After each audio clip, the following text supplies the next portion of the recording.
Isipin mo to, nagrereklamo ka sa trabaho mo na mayroon ka, habang ang trabaho mo ay pinapangarap ng iba. Minsan naiinis ka sa anak mo na sobrang kulit, pero ang iba, nangangarap magkaroon ng anak. Hindi mo gusto ang bahay mo na meron ka, pero marami ang nasa kalsada, wala man lang matuluyan.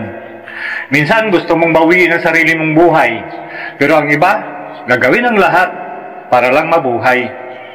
Minsan kaya hindi ka masaya kasi hinahanap mo yung mga bagay na wala sa'yo. Alam mo, subukan mong tumingin sa paligid mo at makikita mo na napakadaming bagay ang meron sa'yo na pinapangarap ng iba. Huwag mo kasi hanapin ang mga bagay na wala sa'yo. Sa halip, magpasalamat ka sa mga bagay na meron ka. Baguhin mo na ang kaisipan mong ganyan dahil hanggat di mo binabago ang pag-iisip mo ganyan, hindi ka magiging masaya.